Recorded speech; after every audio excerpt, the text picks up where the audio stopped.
Друзья, мы идем на реку Иртыш. Свернули с федеральной трассы в Омске. Это край Омска. Увидели с моста, что там люди купаются. Смотри, на Иртыше. И я не могу пропустить такую возможность. Гуси-лебеди в этом поселке. Поплавать в Иртыше. Куда? Налево, право? Налево, налево. Вот такой поселочек.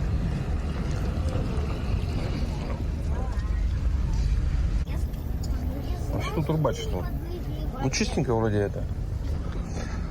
Чистенько, песочек там есть. Мы потому что находимся в верховьях. То есть мы, вот эта река, она заходит через Омск, делит его на две части, а мы в верховьях, выше, чем Омск. Поэтому здесь должно быть немного чище. Хотя там китайцы, не знаю, сколько слились в эту реку. Оказывается, начинается с Китая. Да, она начинается на границе Китая, Монголии, там что-то далеко, короче, очень.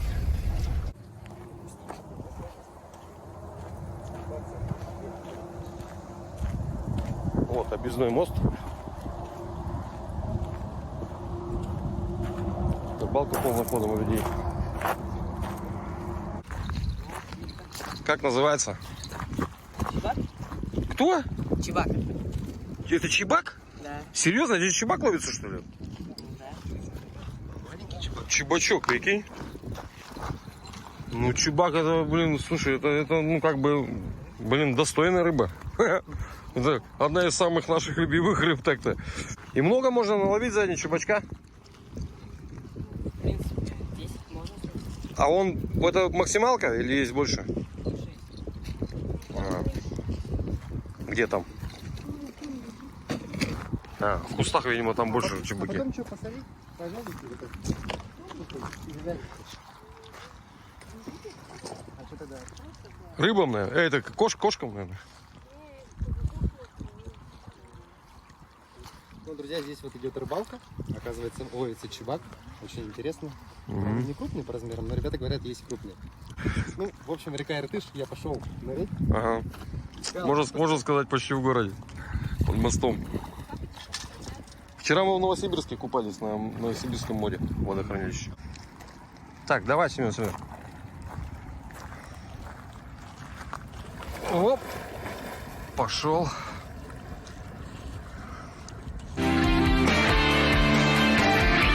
Испытано на себе. Так, у нас тут лайфхак. Это салфетки простые. Ну как простые? Важные салфетки. Они вроде не спиртовые, но что-то в них есть. Вон они как отмывают. Обычно же никак, блин, вообще с этим бороться.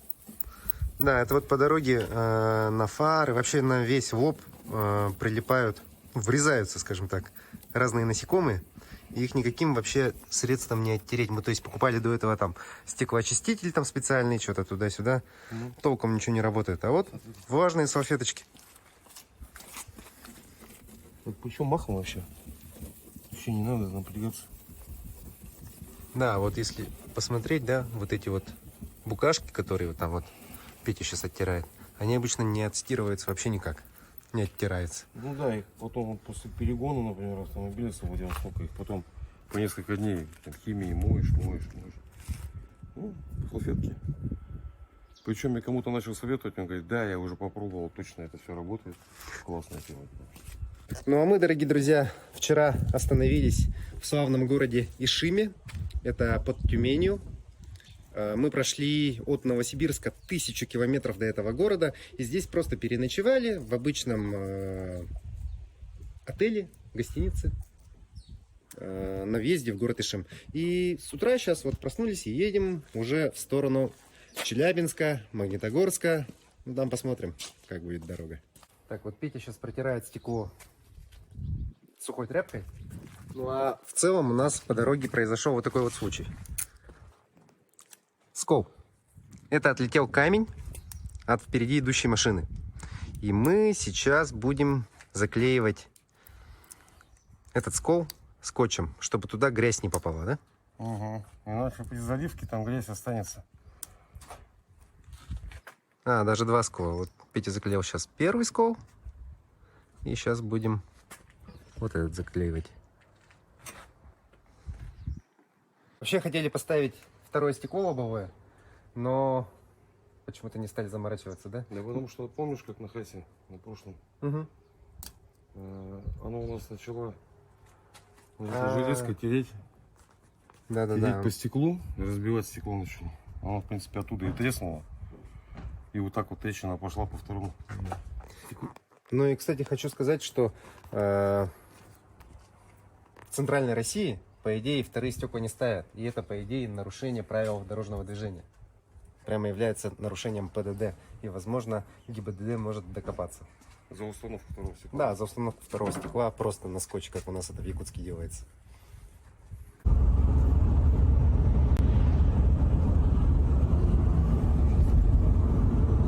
Только что на дороге увидели ДТП. Ну, не то чтобы ДТП, фура вылетела просто в кювет. Это, скорее всего, из-за недосыпа, да, Вик? По большей части люди засыпают. Поэтому в дороге необходимо отдыхать. Через 700 метров.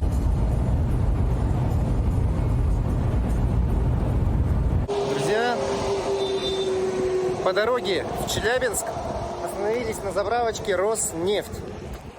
Вот такая красивая заправка с магазинчиком.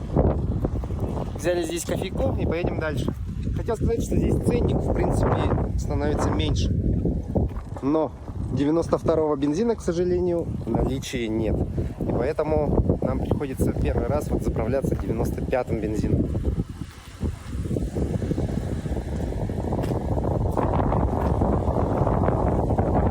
Ну а так, средняя цена вообще, начиная там с Новосибирска, бензин примерно стоит 55 рублей. Там по-разному, где-то идет 59, где-то 54, где-то 51 даже было. Но в целом средняя 55 рублей стоимость топлива 92-го.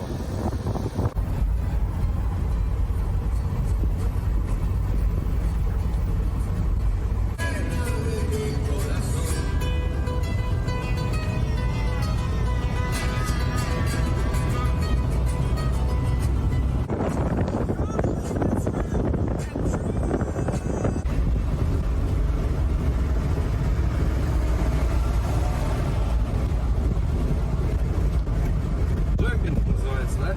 Прыгает.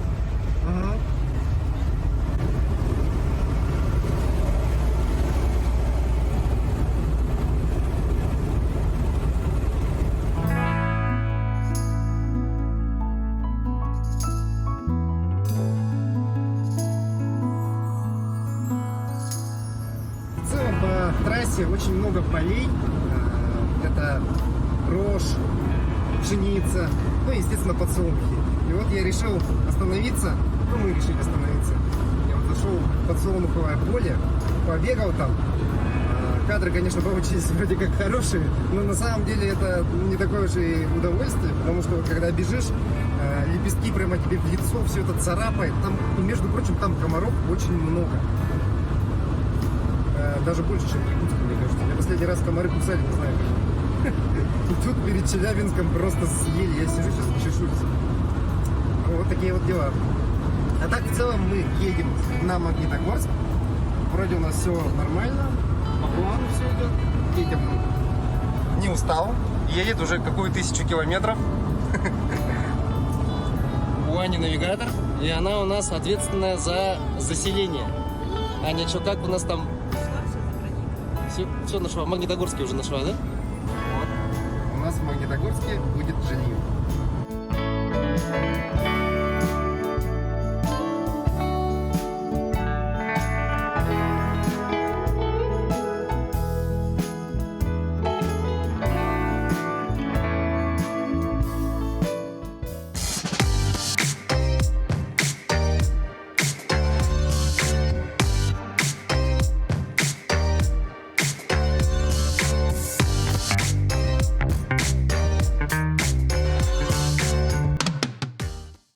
Ну что, друзья, наступило утро, Магнитогорск. Мы разместились вот в таком замечательном отеле. Вот. Это уже утро. Мы здесь замечательно просто переночевали, отдохнули. И сейчас едем смотреть памятник тыл фронту. Между прочим, хотелось бы сказать, что в центре города, если ищете отели, они все от 10 тысяч рублей. А здесь очень уютный, классный номер. И всего лишь за 4 тысячи мы здесь вчетвером все замечательно провели ночь. Мы проснулись в Магнитогорске. Так как мы приехали поздно, мы не стали посещать памятник Великой Отечественной войне. Точнее, он памятник не воюющим, а памятник работягам Магнитогорска. Так как в Магнитогорске выплавляли треть всего металла, который использовался в Великую Отечественную войну. Магнитогорск, друзья, стоит на восточном склоне Южного Урала и является крупнейшим центром черной металлургии. Вообще, сам по себе город довольно-таки большой. Огромные улицы, по 4 движения только в одну сторону. И это я имею в виду про транспортное движение. Здесь в годы войны была выплавлена специальная сталь «Бронь», из которой был выпущен каждый второй танк и каждый второй снаряд, использованный в Великой Отечественной войне. Город является городом трудовой славы. И мы сейчас находимся вот на таком памятнике.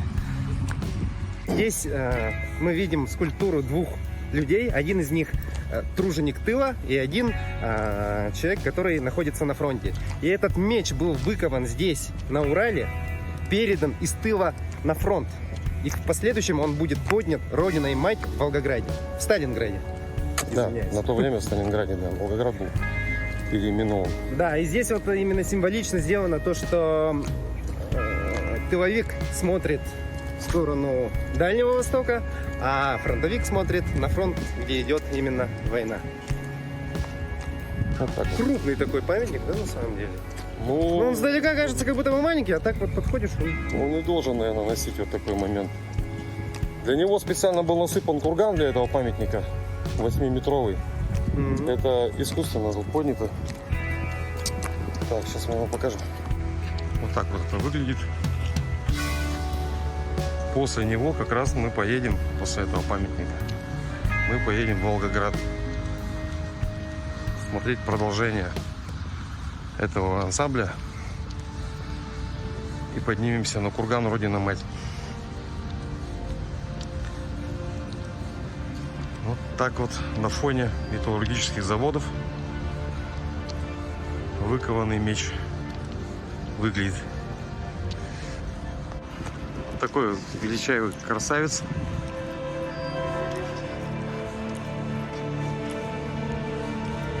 Благодаря таким городам, как Магнитогорск, Челябинск, мы и победили и Великую Отечественную войну. Люди работали здесь, не покладая рук. Вот на вот этих вот заводах, которые до сих пор работают. Тут их много. До сих пор они производят. Здесь городской пляж даже есть. Я не знал. Тут люди тренируются. Грибы. Вот это все заводы. Там дымит. Тут дымит. Тут. Все заводы. Их тут много. Для понимания размера.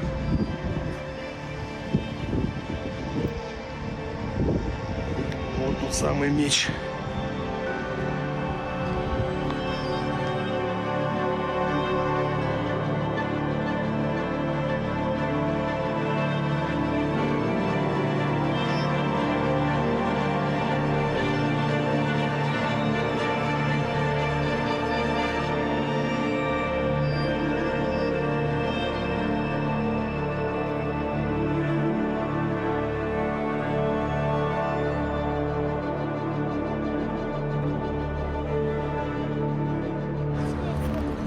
Ну что, друзья, посетили.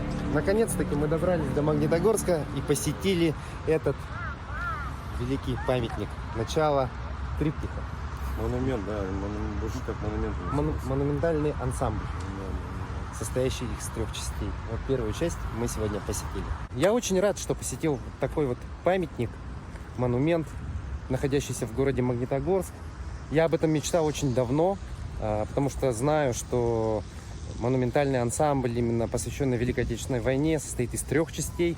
Я побывал вот на этой первой части сейчас, а в детстве был на 3-й. 3-я часть представляет собой Берлин. Именно рядом с Рейхстагом, на центральной улице, есть Трептов парк, и там стоит советский солдат, опустивший этот меч и спасший мир от фашизма. Ну и далее едем мы на Волгоград. Будем смотреть родину мать. В общем-то, первое впечатление о Магнитогорске очень приятно. Очень добрые люди, общительные, простые такие, обыкновенные, без каких-то прикрас. Ну, чувствуется брутальность. Брутальность, понимание жизни. Это вам не Москва. Город большой, площади широкие, дороги широченные. Если памятник, то, блин, сразу гектар, если не 2. Интересно, очень интересно. Вообще, по России города прикольные, мне понравились. Прокатились мы по центрам городов. В дороге побывали в разных городах. И все они неплохие. Чистенькие, уютненькие. Не видел я здесь алкашей, сидящих, попрошаек каких-то там. Этого всего я не замечаю почему-то. Очень чисто, везде убрано, ухожено. Классно. В классной стране живем.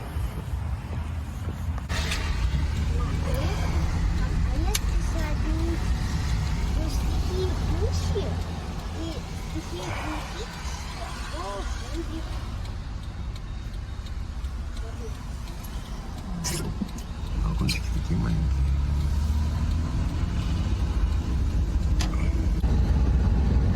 Ну, по масштабам город где-то 500 квадратных километров, да? Да, город 502 квадратных километра. Это на 20 меньше, чем Чита. Чем Чита. Но население здесь 400 тысяч человек.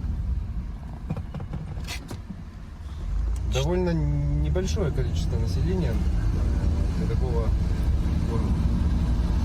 Для такого квадратного километра. Да, да.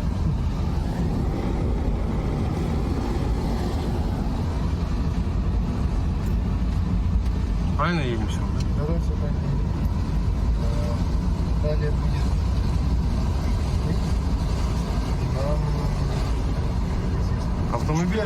Автомобили предпочтительно европейские и наши русские. Японцев практически вообще нет. Прям редко-редко встречаются японские автомобили. Вот такие вот площадей, переезды. Очень интересные.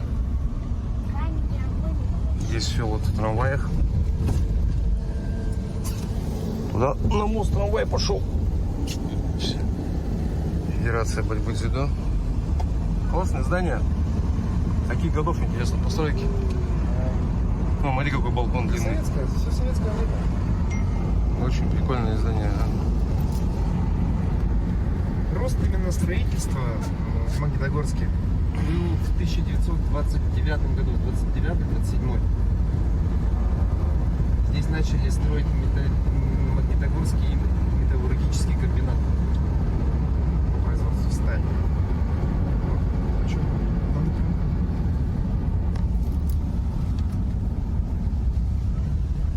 Очень много, смотри, вот этих вот разъездных площадей, да?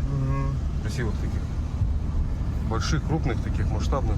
Все это не маленькое, такой размер не маленький. Вообще очень интересный город.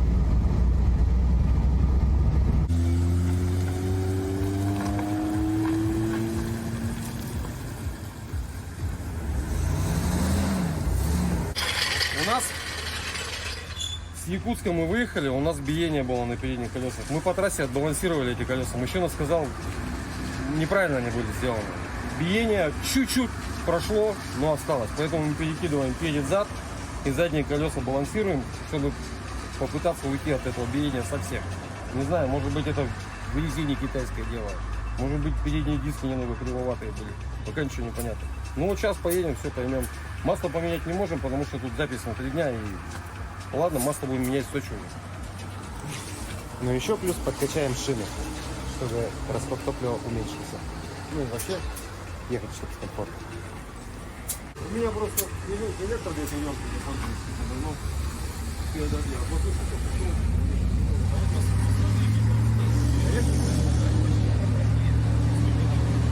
я точно не могу сказать, китайский я не видел.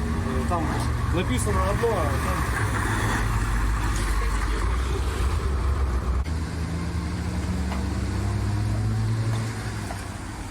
Петя, ты что делаешь? Проверяешь протяжку? на всякий случай. Если что, крутить-то сможете, нет? Попробуйте обратно. Тяжеловато, да? Погода замечательная, прошел дождь, выплакал весь. И мы едем в Уральские горы. Петь, ну что, как шиномонтаж-то, получается, нормально сделали? Да, наконец-то. Наверное, людей подбивало. Ну, именно эту, которая спереди стояла. Сзади его мы не почувствуем, поэтому едем сейчас вообще классно. Мы просто ехали 7000 километров, да, прошли? Биение в руле. Было небольшое биение в руле. Заехали в районе Сибирска, да, где-то? Да, наверное, подъезд Красноярска. Не доезжай Красноярска. Не доезжая Красноярска, мы заехали в шиномонтаж. Там отбалансировали передние колеса. Биение уменьшилось, но все равно сохранилось. Это вообще, по всей видимости, косяк самого литья. Потому что в Якутске тоже балансировку все эта машина проходила, ну все колеса. Ну и в итоге было принято решение заехать в Магнитогорск в шиномонтаж и поменять колеса местами. То есть передние колеса назад, а задние вперед. Правильно? Вот так.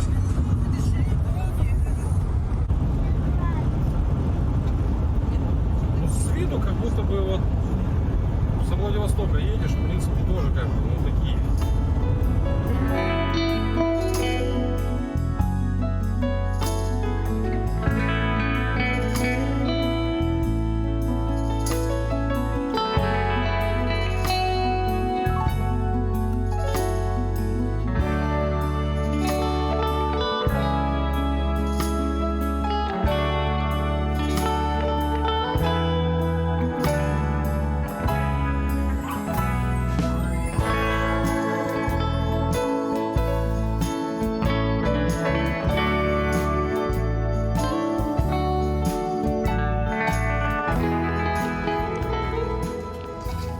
Мы в Уральских горах, где-то посередине. Километров 160 прошли. Вот тут этнокафе есть. Там на той стороне табак. Кафе почему-то. Душ. Кафе Батыр на той стороне с коровкой.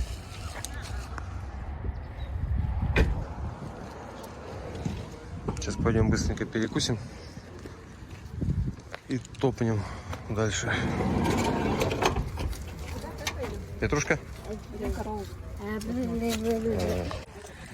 Так, мы где-то посередине Южного Урала остановились перекусить. Тут целый городок. Есть этнокафе. Сейчас будем пробовать кухню Башкирии.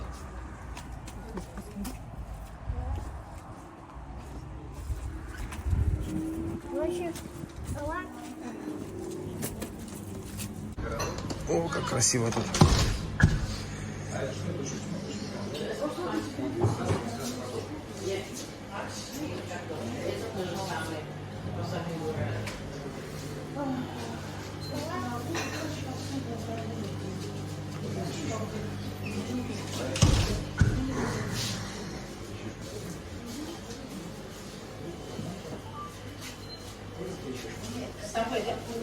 А вот смотри, Петь. Здравствуйте. Тут все блюда нарисованы. Да. Ну, то есть фотография бьюти, чтобы понимать. А у нас именно национальное блюдо или все национальное? Национальное блюдо. Все, да? Я буду так масса ши с пельменями. И можно вареники взять, да? И петухов там. Вот специальные травы. Специальные пакеты такие покупают люди, чтобы травы делать, ну, разовые использования. Ну, травы местные, вот такие вот. Сами собираете, да? Ну, в смысле, здесь местные. Им некогда собирать, наверное. Есть люди, которые собирают. Не, ну имеется в виду, здесь в горах собирается. Да.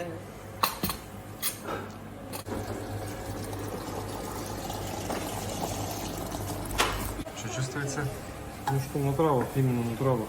Трава. Ну, он такой темный, это черный чай получается. Он там, И он еще отдает, пока он в данный момент еще не настоялся. там у нас смородина, чабрец, по-моему, да? Ага. Чебрец, смородина. Мы хотели попробовать как раз национальную кухню. И как раз вот так вот в горах нам случайно вот так вот ну, кафе на пути, главное, да? Повстречалось, и мы прям кайфанем сейчас.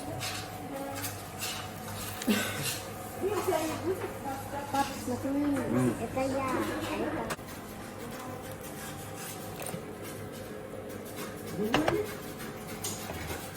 Так, ну что, друзья, я заказал себе бишбармак и лепешку с картофелем внутри, вместо хлеба. Ну и также вот взял кумыс. Сейчас будем пробовать копченый кумыс из настоящего кобыльего молока. Сейчас разольем.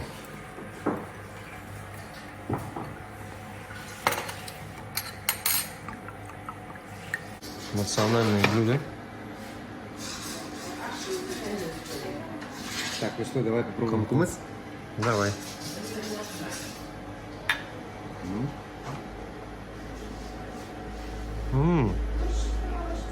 Он реально копченый.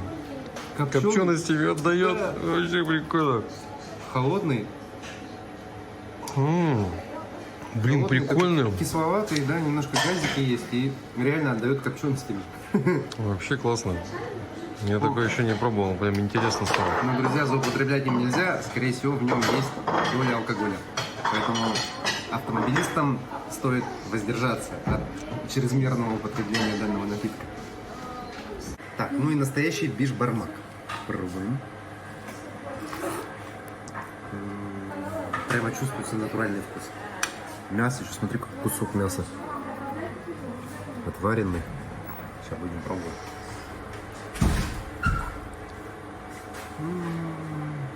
Мягенько.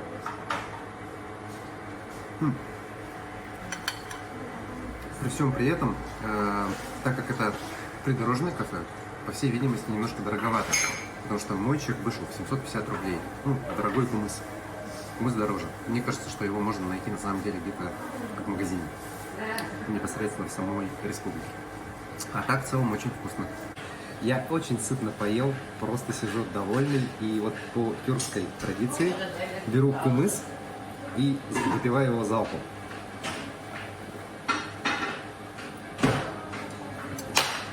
Как это делали в старину настоящие богатыри, чтобы улучшить пищеварение. Сначала кушаешь все жирное, а потом кумысом все это дело запиваешь, и тогда будет все хорошо.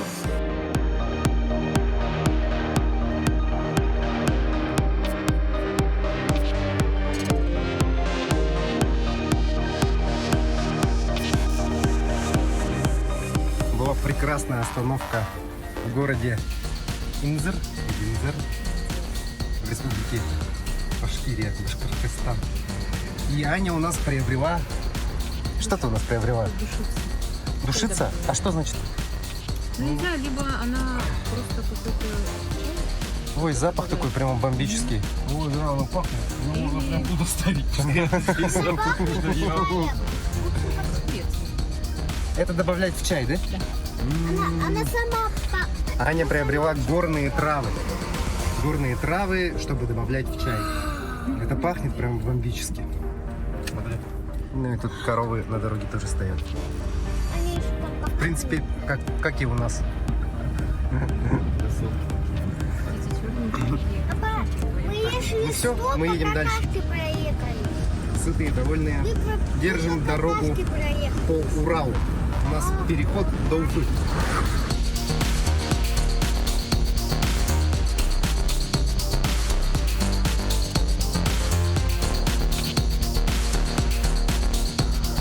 О, горный мед.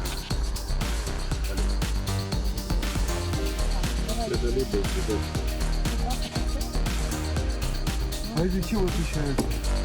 Вкусом. Это у нас сердечники едят.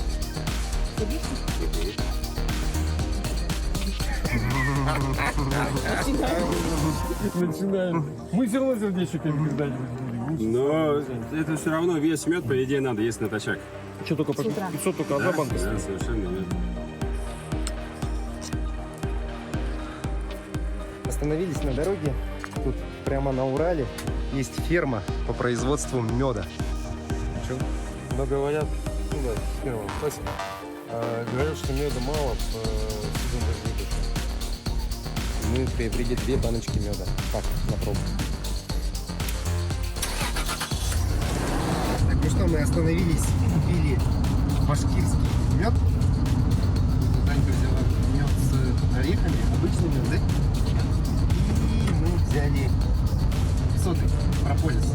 Или это соты, как так? В общем говоря, мы взяли соты, именно пчелиные соты. Они очень полезны, нам сказали, для печени и очищения кишечного тракта, для выведения всяких бактерий, там, ненужных, грязи и тому подобное. Сейчас будем пробовать. Прямо в дороге.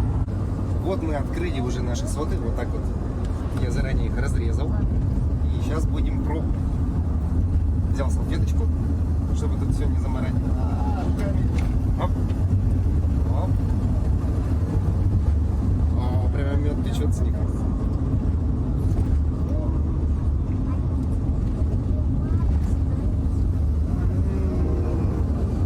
Он как жвачка. Вкусненький, горный мед с содой. Отлично просто. Буду очищаться.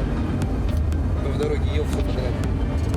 Ну да, как хорошо, естественный процесс. С Дальнего Востока до сюда доезжаешь и ешь все подряд, а потом здесь начинаешь очищаться. В Краснодар доедем, еще будем арбузами выветриваться.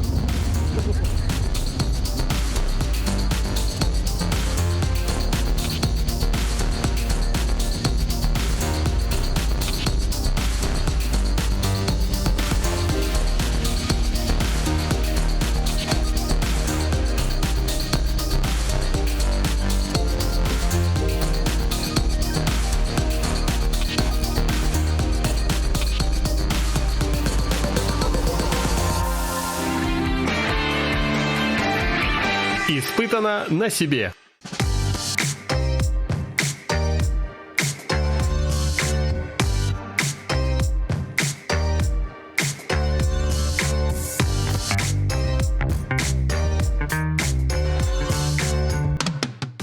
Друзья, мы находимся в городе Тольятти. По дороге пытались снять номер в гостиницу. Не получилось, потому что все номера заняты. И поэтому было принято решение найти посуточную квартиру. И вот всего лишь за 2900 рублей Она очень красивая. Аня, ответственная за поиск квартиры, нам подобрала вообще очень замечательную квартиру. И заметьте, это на самом деле хрущевка. В этой хрущевке сделан просто ремонт. И мы здесь, в принципе, вчетвером разместимся. Очень круто. В центре города, самый центральный район города Тольятти. И на самом деле, если вы поедете в эту сторону, лучше сразу же бронировать вот такого плана квартиры через простое линию.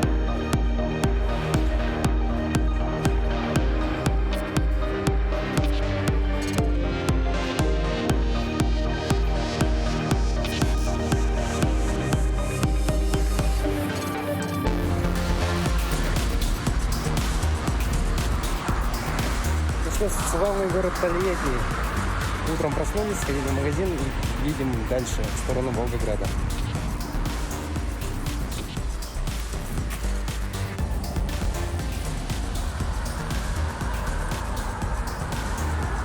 Ночевали мы вот в таком славном домике. Это старая постройка, хрущевка. но внутри оборудовано очень хорошо. Выспались, довольные. В путь в дорогу. Так. Не мусорим нигде. Мы в Тольятти.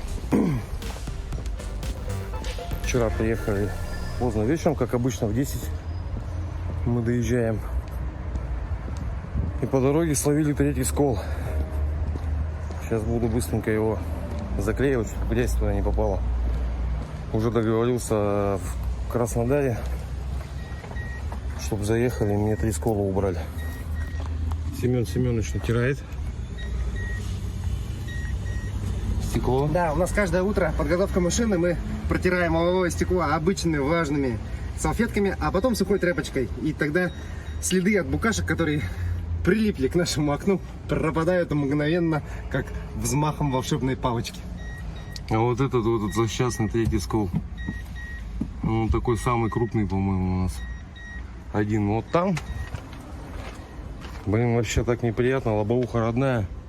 И один вон там уже заклеенный. А что делать? Ну, смотрю, все ездят. Даже на дорогих машинах ездят. У нас всего лишь автобус.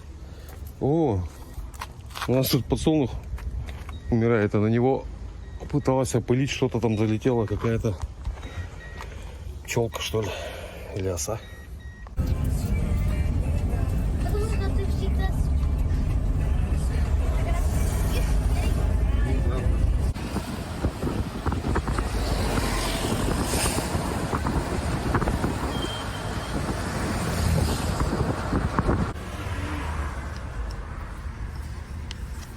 Мы в славном городе Тольятти. Этот город известен тем, что здесь всегда производилась жулька, самая знаменитая, да? И здесь, между прочим, транспортные средства у людей в основном европейцы, ну и, естественно же, Жигули.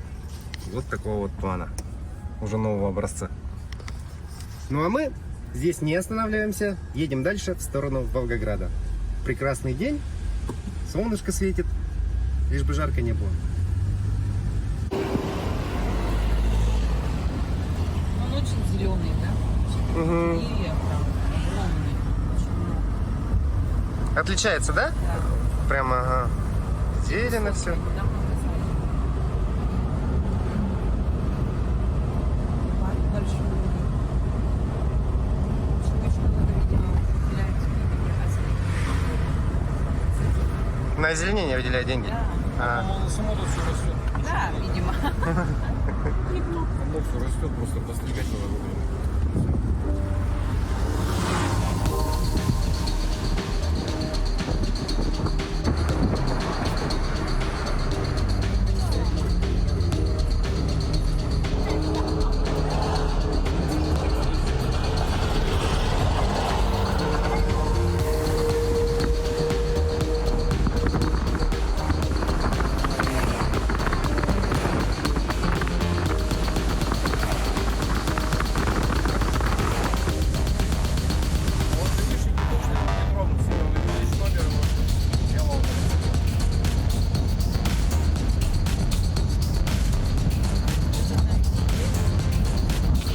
Ребята не палятся. Зачем им камера горит?